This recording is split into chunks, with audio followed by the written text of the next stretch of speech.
Welcome to Women in Paint. Whether your paint story is dripless or an old school mix of project management, business ownership, or modern estimation, the stories of women in paint are now part of the industry's rising success. We'll educate, encourage, and promote diversity and gender equality by giving you a behind-the-scenes look at our proven skills, business acumen, and driving force that propels anyone to find meaningful opportunities and a career path that challenges lives through paint. Now let's welcome your host, Michael Cheney. All right, we are back at it. I am back here with Dan Street. He is the Director of Sales and Marketing at No Drip Painting, and we are on episode 2 talking about our sales process at No Drip Painting. And circle back, join us for episode 1. We gave lots of good information. We talked about our introduction and our discovery process of when we're kicking off a sales appointment. Today, we're going to talk about scope confirmation and estimate building. Dan, we're going to jump right in. When we say scope confirmation, build that out for us. What does it look like? What does it mean? What are some of the tools that we're using? Yeah, so I mean, it can be a lot of things, right? So on our website, when a homeowner books an appointment or they call in and we book an appointment, one of those qualifying questions, I guess you could title it as, even though it's not a heavy lift or vetting, is what are we coming to look at? Is it interior? Is it exterior? Is it cabinets? Is it decorative finish? So the homeowners have the opportunity to go in there and select one of those categories, and then the next question that's asked is this a single space? Is this a hall bath? Is this the whole house or multiple spaces? Is it exterior? Obviously, is a different category there, but it allows us to kind of have some information before we get there, but not ask super intense questions to create more hurdles for the homeowner, for us to get in the door, right? I think the way you and I look at it is, if the company's paid for that opportunity, we just want basic information, not in-depth information, and allow us, the paint professionals, to figure that out on the back end during the appointment. So we ask those questions, and then when we get there, we want to kind of dive a little deeper, right? It also gives us the opportunity from a business standpoint to upsell. Are we doing, the hall bath, let's say, right? Well, what about the hallway that connects to that? Or is it a guest bedroom bathroom? Do we need to do the guest bedroom as well to give a full experience because your mother-in-law is moving in, whatever that is. So once we've gotten to that point where we're ready to measure, we're trying to understand exactly, why we're painting and then what we're painting, right? The production side of the business has the how figured out. So what exactly are we painting, and are we doing the ceilings? Are we doing the trim? Are we doing the drywall patches? Are we doing that windowsill over there where all the plants are sitting? It just helps us understand a little better of what that full scope looks like, so that we can deliver later on in our sales process a full and complete estimate. Yeah. And you know what? I want to kind of circle back to something you talked about, which is we kind of have some pre-qualifying questions. There's a reason we do that. It's not necessarily to where we're using that information to then call the customer that maybe selected budget is important to them. We're not calling them and saying, hey, we're not a fit for your job. We're not using it to necessarily disqualify people, because we also believe that we're in it for the second sale, right? We'll show up and we'll paint a front door because we might get a Google review out of that. We might get the $15,000 next job. And so we do have these pre-qualifying questions. The other thing that does is a logistic piece. It sets you up to be able to send certain estimates to certain sales reps. So for example, if you wanted to take all your cabinet estimates and send it to a sales rep who is really strong at cabinets, maybe that's how you want to have your system set up. It at least gives you the option to do that. So I think it ends up making us a bit more flexible. But so yeah, to your point, we're there, we're showing up, we have a little bit of background information, which then sets our sales rep up to have a good conversation. The scope confirmation, we're in the door, we're trying to understand what they want done. We're guiding the conversation because we are the experts here. What tools are they using as they're gathering scope?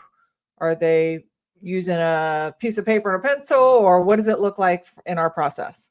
Yeah, so we are a very tech forward company. All of our estimators on appointments have a laser measure, their iPad and Apple Pencil.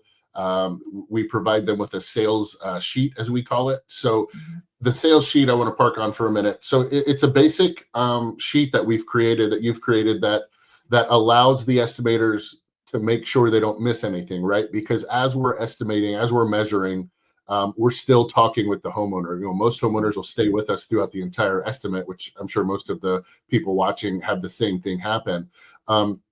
So we're still talking, we're rapport building the entire time that we're measuring. So the lasers allow them to be more efficient with time, certainly, more accurate with the measurement. And then while they're doing all of that, as opposed to pulling a tape measure out and running it across a 50-foot great room, you know, that laser, it allows them to get their measurements very, very quickly. You know, you got a cathedral ceiling or a vaulted ceiling or something, they're able to just crouch down real quick, still keeping eye contact with the homeowner, still providing that high touch service that we focus a ton on. It still allows them to continue the conversation while they're getting the information that they need. You know, they break eye contact to write down on the iPad what those measurements are. But you know, we've trained to where as soon as they walk through the front door, or they walk through the door of the space that they're going to be measuring, their hand wraps around that door and they grab the first measurement before their body is even physically in the space. So we've already got 1/3 of the information that we need as far as measurements go before we're even physically in the space. And it just allows, again, we have 90 minutes blocked off for estimates. It allows the time for those conversations, for that rapport building, for that high touch service. So, you know, they walk in with the laser, they grab their length, they grab their width, they grab the height if they need to. And then very, very quickly, we've got the information we need for that space. And then it allows the estimator 30 seconds into the room to start looking around for those specialty items, those add-on items. Is there a stain, a water stain on the ceiling? Is there drywall repair that needs to be done? And then, you know, to get their photos after that. And then before they leave the space, are we doing that closet? Are we doing that windowsill? Hey, homeowner, did you see the rough patches here on this wall from your previous paint job? Is that important to you to remove? You know, that allows the estimator to note that we need to add in some prep time, you know, into Paint Scout for us to come in with the Festool and clean up those walls. Yeah. I'm going to park on a couple of things here real quick, because I know I'm always interested to know what systems, what programs, what tech stacks people are using. So we use Paint Scout, we use Company Cam. Dan mentioned we've got iPads, we've got laser measures, we've got, you know, the wheel measuring tool for exteriors. We also use Google Docs sheets, you know, the free stuff is my favorite. Anything else that we're using from the estimator's perspective? Laser pointers, that's a good thing that I like to call it. I love using laser pointers so we can point things out, whether it's something up high or, you know, something down in the baseboard area. What else? Anything else I'm missing? You know, I think not tech forward at this point, but I think it's just the training that we do, right? You know, we spend hours and hours and hours in our sales training room with our estimators going over things. I mean, perfect example, you know, not too long ago, we spent some time, I think it was almost 2 hours talking about exterior measures, because that season is coming up, right? Where we just need to make sure even our veteran estimators still need that brush up of, you know, here's how we do this. I mean, you know, we talked through several different pictures of what would you do with this Victorian house? What would you do with this standard house? You know, how would we had estimators provide some photos from some exterior jobs that they had that were pretty tricky. You know, how would you measure this 112 pitch roof with a weird stucco side that we, you know, needed to account for? I think it's just having the knowledge that we provide our estimators to be, again, confident in what they're looking at and not panic because it's something different. You know what I mean? Yep, for sure. All right. So we're getting scope. Couple things I want to touch on there is that since we are doing these estimates on the spot, our sales sheet is set up so that our sales reps can quickly get the information they need. And again, I want to say this is always a work in progress. We're constantly trying to improve on what we've got. But here's our setup. Our folks have an iPad with a pencil, right? So on this iPad is the sheet that we've created, and it allows them to walk into a space and quickly make a check mark. Ceilings, yes. Walls, yes. Baseboards, yes. They can literally quickly check the items off that are going to be in the scope. It also gives them a format where we work from the top down. We start the ceiling and work our way down. And so there shouldn't be anything missed if they're using this form. It's of course got closets on there. It's got doors, windows, right? There's some unit pricing that we do. So the job is to count the doors, count the jambs, count the casing, things like that. That's how we can quickly get the information. And it shouldn't be too much of a lift for our estimator to also take those measurements. Like Dan said, we take 3 measurements: length, width, height of the room, and then they're off to the races. Any special tips on maybe how to upsell in the moment? Is there anything that you like to push as we're getting those measurements and we're calling out, do you want the baseboard? Do you want the shoe molding? Any tips on how to maybe add in some other items? Yeah, I see a lot of times on estimates that I go on, the homeowners don't even think about the ceiling or the trim work, right? And obviously we're using a different product for each of those add-ons, but it allows the opportunity for that upsell, which is obviously important to the business. Once we pay for that lead and the opportunity to walk through the door and pay the estimator to be there, we want to maximize our time there, right? So I can't believe, honestly, how many times homeowners we come in and we quote the walls, and they, you ask for that upsell of the ceiling, and the homeowners, how many times they say, I never even thought about that. And, we've trained our estimators to have that conversation, again, because they're educated and we spent the intentional time doing that. Well, we don't have to paint the ceiling, but it's going to look different. The ceiling is 10 years old. It's 15 years old in paint. It's going to look different. There's going to be a stark contrast between brand new painted walls and comparison to a 10-year-old ceiling or trim. So we have that conversation. And again, we've got 90 minutes for the estimate. If we're walking in a room and we've got our 3 measurements within the first minute, that allows us that time to have that conversation to where we can add value to the homeowner. We can educate the homeowner. And again, that just builds the confidence that we are the paint professional in the home. And we're not, we are trying to upsell, but we're not trying to take every dollar they have. We want to make sure that they have the high touch service that we talk about, and that they have a finished product that they're thrilled with. Yeah, absolutely. And, I should also say that we approach this as we're adding value, we're enhancing their space. So if the ceiling's looking all dingy, then we want to point it out. Now, if the ceiling is looking good and it's nice and bright white, then we're not going to look at that as an upsell opportunity. We're going to say, you know what, your ceiling looks pretty good. I don't know that you really need to paint it. One thing, Michael, if I can, we run into a situation quite a bit where the homeowners are wishy-washy about, do we add the ceiling, do we add the trim, and we've trained to the point where we create, and thanks to Paint Scout, we create the option. We're able to create it as an option, like, hey, why don't I just throw it as a line item, and then you'll be able to see what that price is, and then you can make an educated decision later on. What I've trained our guys to say, our team to say is, and I've said this in all my years as being a rep as well, is my job. I have 2 jobs at an estimate, main jobs for the homeowner, is to manage expectations and then educate the homeowner so that whatever decision they decide to make is at least an educated one. And that kind of brings the temper down in the room, where a lot of homeowners are guarded when you've got a salesperson in your house, in your intimate areas, in your walk-in closet, in your bathroom. It just kind of brings the temperature down a little bit of what let me just provide you the number, and then you can make the decision as to whether you want it or not. We talked before about, titling our bedrooms, with whoever it is that stays in that room. This is my mother's room. This is my, guest bedroom. This is Timmy's room. It allows, again, if the walls are $800 and then Timmy's walk-in closet is going to be another $500, it allows the opportunity to tie that number to the person. You know what I mean? To all the memories and the emotions that homeowner has to the person that's in that room, and allows them to make that decision. And really, I think it comes down to psychologically, where the homeowner says, is Timmy worth $500 for his closet? Or whatever that is. And then I think it helps them make more of an emotional decision, which is, kind of what we're going for at that point for the upsell. Totally.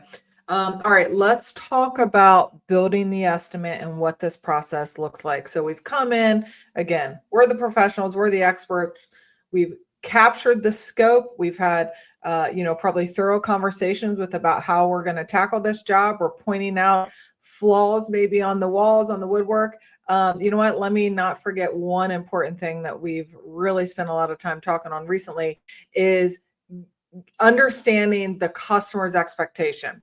Before we talk about estimate building and that process, let's not overlook understanding the expectation of the customer. And here's my example. We have a portion of our team that is very, very quality driven. So we have an employee sub-monitor. Our employees have been with me for years. I have trained on quality. They have a hard time going into a home and not producing the top quality. Okay. They will go in there and just over prep if we don't communicate to them, hey, this customer is selling. They're not looking for brand new walls here. They really just want to change the color.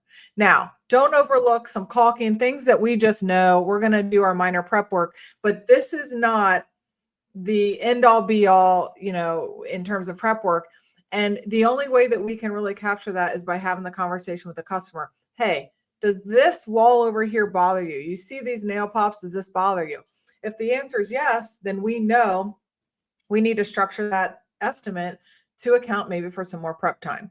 Anything else you want to add in there about customer expectations and how we translate that into the quote?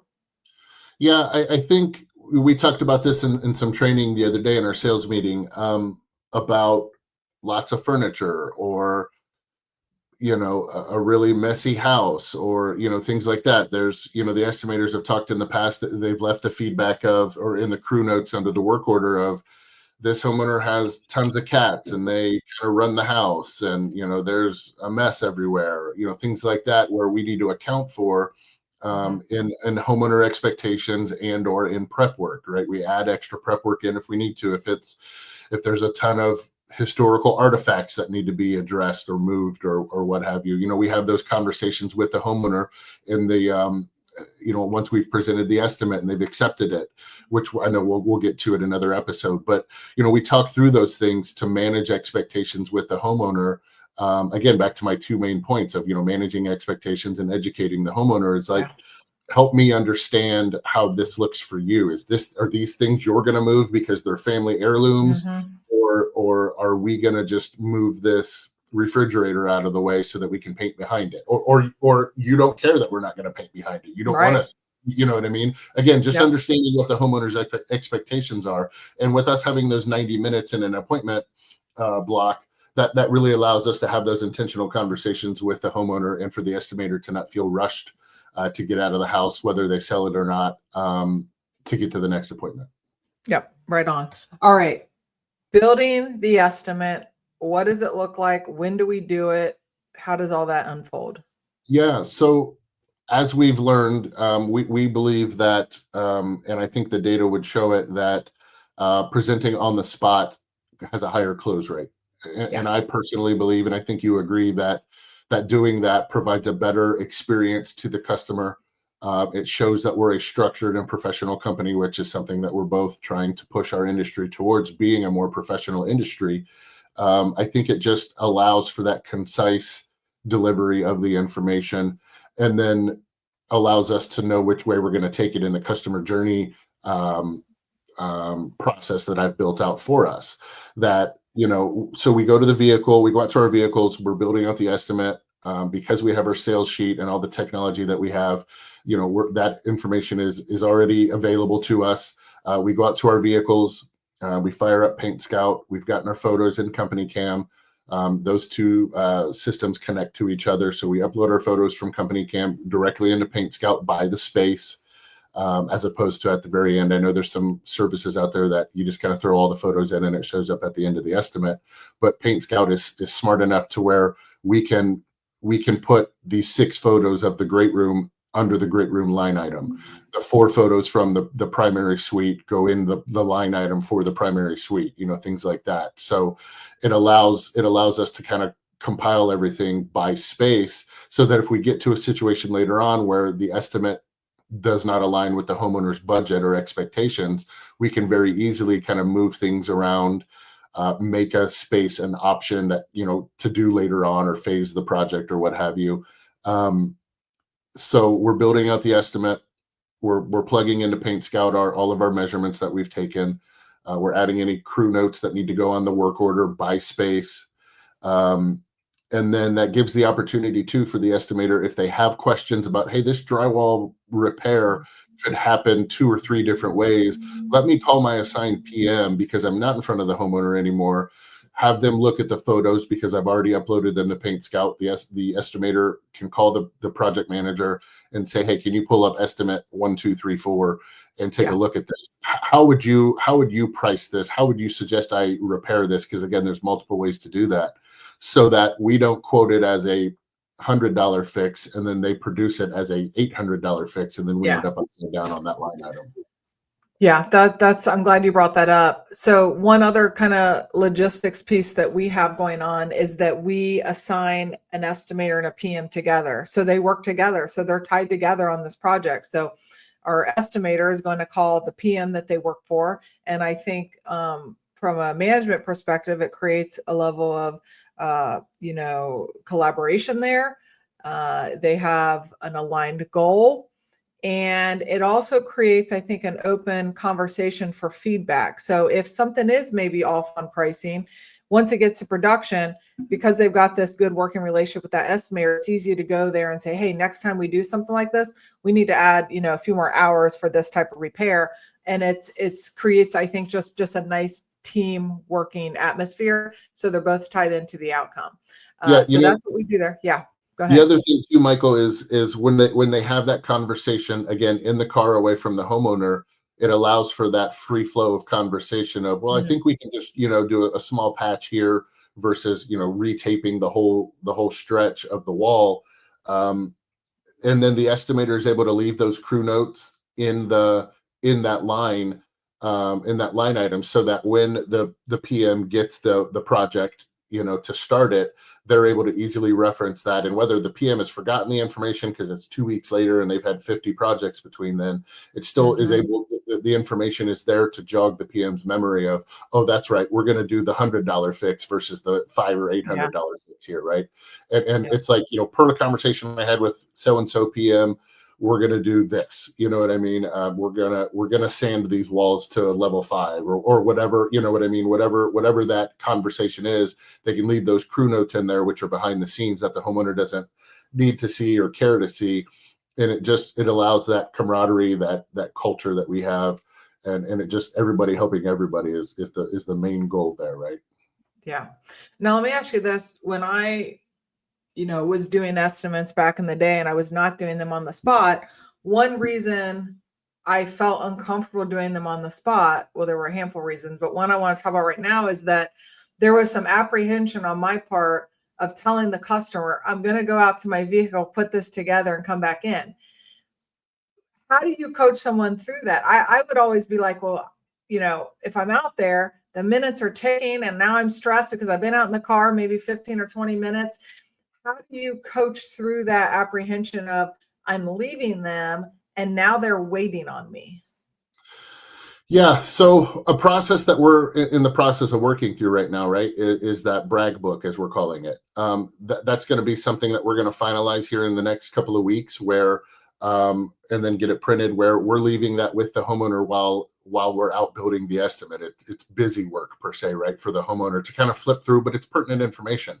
It's a letter from the owner of the company. It's before and afters. It's our Paying It Forward program that we have. It highlights all these different things, right, to give the homeowner something to do while we're out building that estimate, so that time doesn't feel like dead space, right? But more importantly, in my opinion, it gives the estimator a minute to be off stage, right? To take a breath, to decompress from whatever conversation was talked about. We talked in our last episode about recently we had a homeowner that had lost her husband, so it allows the estimator a chance to kind of take a breath and get a drink of water or a drink of coffee or whatever that is, and take a minute to get their minds right for what we're going to talk about in our next episode of the presentation and the close, right? So I coach against like stressing out about the clock running. We've got 90 minutes for the estimate. The homeowners are aware of how much time that it's going to take. We've set the expectation during our agenda when we present the agenda to the homeowner when we first walk in, which is from our first episode.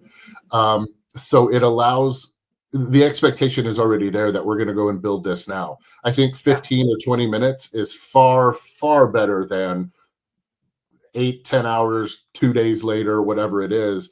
And then also back to our previous point about like calling out little details and things, you know, the estimator just saw whatever that little call out is 5 minutes ago, 10 minutes ago. Right. So they're going to remember that, which makes it smoother on the production side of the business. So we didn't forget that because we were in a rush to leave our estimate and get to the next one right away. So I think, again, it just provides a better service for the homeowner in the end. The 15 or 20 minutes in the car, I feel like, is negligible at the end of the day because, again, it's not 2 days later or what have you. Right. All right. So we're building the estimate. We're in the car 10, 15 minutes. We're reaching out to the PM as needed. What else is happening while we're building that estimate? What tools are we using, if anything different? Talk us through that. Yeah, I don't know about any different tools. I think, again, we talked earlier about the estimators just being educated on what they're looking at so that it does in the end complete that or give that full and complete estimate to the homeowner. So we're building out the estimate. We're reviewing if there's a lot of furniture, if we need to add in some prep time. The estimators are making that educated decision to do that.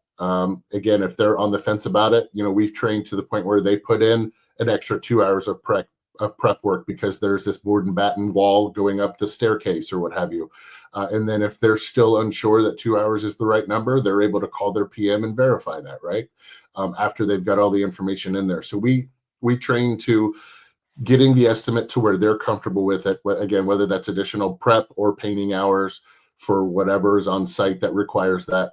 And then they've got that opportunity to just kind of have a check-in with their assigned PM to just double check again so that they have the right mindset, which we talked about in the first episode, before they go in and present, that everything is, that they feel comfortable with the number that they've got. And then on the other side of that too, if they say, you know, I know Paint Scout says X and it's calling for this much paint, this just doesn't feel right to me. Maybe we can back this off a little bit so that it is more budget friendly, that they can, again, call that PM and say, hey, I feel like this is because of whatever reason on the job, that it doesn't need this much paint because there's a giant picture window in the great room.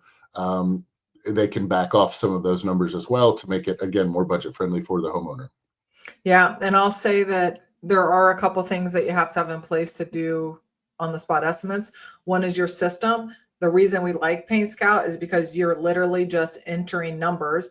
And I also want to say that we have production rates, which is why we can measure a space and make this quick and efficient. So we're measuring, we're then doing just data entry, right? We're not guessing on the number. We're not thinking about it. We're not guessing how much paint.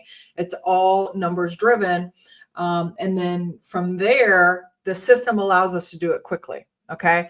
What we do kind of teach our team is that, look, there is some judgment. There's some judgment calls you might have to make, right? So for example, as Dan was talking about, if something, you know, there's extra prep work, there's, you know, a repair, we've got pricing for repairs, but, you know, repairs can be a little different. Not every repair can fit into a pricing structure. And that's where the learning curve comes into play for our estimators.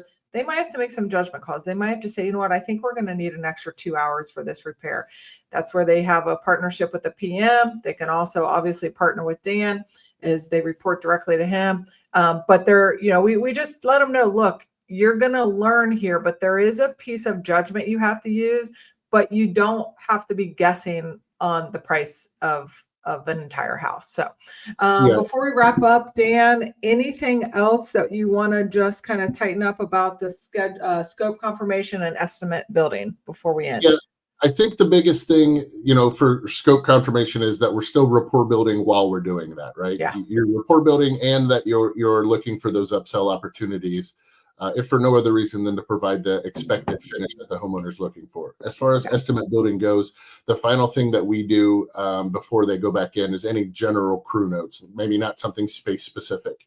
Homeowners are going to be on vacation. Here's the keypad code, or there's going to be a lockbox on the house, and here's where it's at, and here's the code, things like that. They have a dog that has a ferocious bark but no bite, you know what I mean? Things like that. Just so that when production goes to the job to start producing, they've got their expectations in line as well. You know what I mean?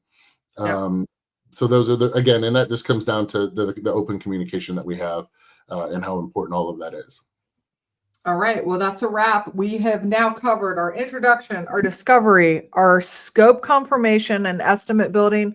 If you're just now tuning in, go back to our first episode where we covered that introductory piece and the discovery piece of our process. And then join us for our third episode where we're going to talk about how we present and, most importantly, how we close that project and then get the customer on their production schedule. All right, my friend, thank you for joining me, and we will see y'all back here for the third episode. Thanks, Michael. Thank you for joining us on Women in Paint. We hope you feel compelled to follow your own path and use your compassion, strength, and skills to build a career in the paint industry. And if you like this episode as much as we did, give it a simple click to subscribe so we can invite you back to our next episode. And be sure to share it on all your socials. Remember, Women in Paint, stir up more than just a can of eggshell.